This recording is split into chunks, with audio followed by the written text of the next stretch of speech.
اعوذ باللہ السمیع العلیم وبوجہہ الکریم وسلطانہ القدیم من الشیطان الرجیم بسم اللہ الرحمن الرحیم تبت یدا ابی لہب وتب ما اغنی عنہ مالہ وما کسب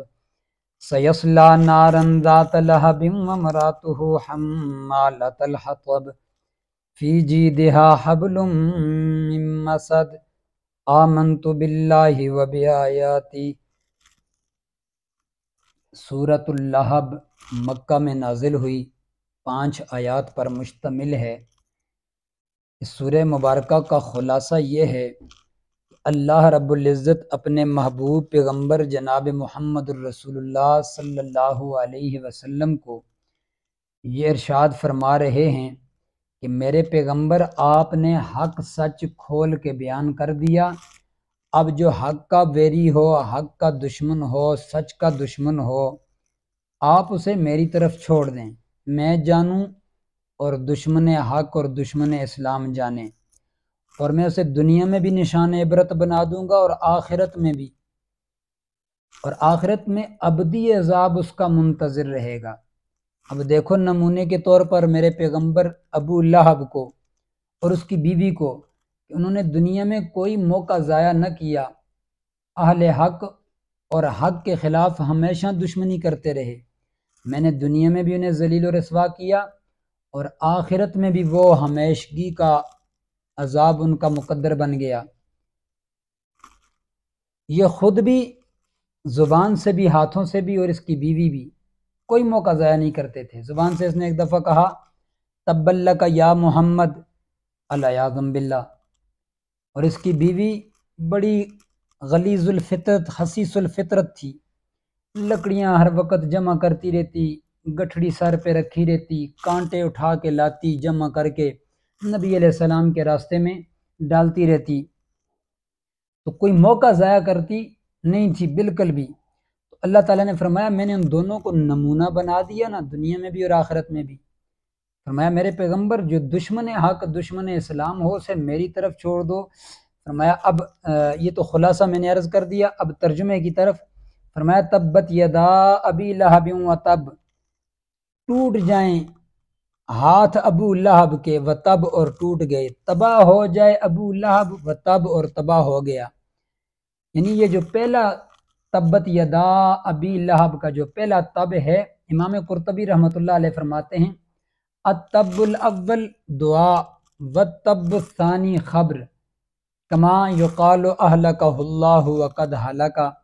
یعنی کہ جس طرح کوئی کہے نا کہ اللہ تجھے ہلاک کرے اور وہ ہلاک ہو جائے، یہ اس طرح کا جملہ ہے کہ اللہ نے کہا تباہ ہوں ابو لہب کے ہاتھ، وتب اور تباہ ہو گئے، اور یہاں پر صرف ہاتھ مراد نہیں ہے کہ ہاتھ تباہ ہوں اور باقی وہ بچا رہے، بلکہ ہاتھ کہہ کر پورا جسم مراد ہے، کنایا ہے ہاتھوں سے، جس طرح سورۃ الحج میں پہلے رکوع کے اندر اللہ تعالیٰ فرماتے ہیں کہ یہ جو لوگ آخرت میں جہنم کا عذاب جنہیں ہم چکھائیں گے اور نقصان میں جا پڑیں گے، ان لوگوں کا جہنم میں پہنچ جانے کی وجہ بما قدمت یداک وان اللہ لیس بظلام للعبید، ان کے ہاتھوں کی کمائی ہے کہ وہ ہمیشگی کا عذاب خرید بیٹھے ہیں، اور اللہ تعالیٰ اپنے بندوں پر ظلم نہیں کرتا۔ تو صرف ہاتھ ہی نہیں کماتے ہمیشگی کا جہنم، بلکہ یہ ایمان، عقیدہ، نظریہ، پورا جسم اس میں شامل ہوتا ہے کہ بندہ ہمیشگی کا عذاب اس کا مقدر بن جاتا ہے۔ تو ہاتھ کہہ کر پورا جسم مراد ہے۔ فرمایا جب میرے عذاب کا کوڑا برسا نا میرے پیغمبر ابو لہب اور اس کی جورو پر، اس کی جو جورو تھی اس پر جب میرے عذاب کا کوڑا برسا، ما اغنی عنہ مالہ وما کسب، نہ بچا سکا اس کا مال اسے، ما کسب جو کچھ اس نے کمایا، نہ اولاد اسے بچا سکی، نہ مال اسے میرے عذاب سے بچا سکا، بلکہ ما کسب جو اس کے جھوٹے معبودان باطلہ تھے وہ بھی میرے سامنے نہ آ کے ٹک سکے، انہوں نے بھی نہ آ کے ابو لہب کو بچایا اور اس کی بیوی کو بچایا۔ یہ تو دنیا میں میری پکڑ کا ایک نمونہ تھا، سیصلی نارا ذات لہب، ان قریب ہم اسے آگ میں تن دیں گے، جھونک دیں گے آگ میں اسے، اور وہ آگ شعلے مارنے والی آگ ہوگی، اس میں اسے تن دیا جائے گا۔ وامرأتہ حمالۃ الحطب، اور اس کی جورو، اس کی بیوی وہ لکڑیوں کی گٹھڑی اٹھانے والی جس کے سر پر ہمیشہ ایندھن اور لکڑیوں کی گٹھڑی ہوتی تھی، فی جیدہا حبل من مسد، اور گلے میں بٹی ہوئی رسی۔ مفسرین کرام نے لکھا اسی رسی سے اس کی موت ہوئی اور وہ مردار ہوئی۔ یہ رسی یہاں پہ ڈالتی اور گلے پر گٹھڑی ہوتی تو لکڑیوں کی، یہاں سے رسی پھسل کر اس کے گلے میں پڑی اور اسی طرح وہ واصل جہنم ہوئی۔ تو اس سورہ مبارکہ کا خلاصہ یہ ہے کہ جب حق سامنے آ جائے،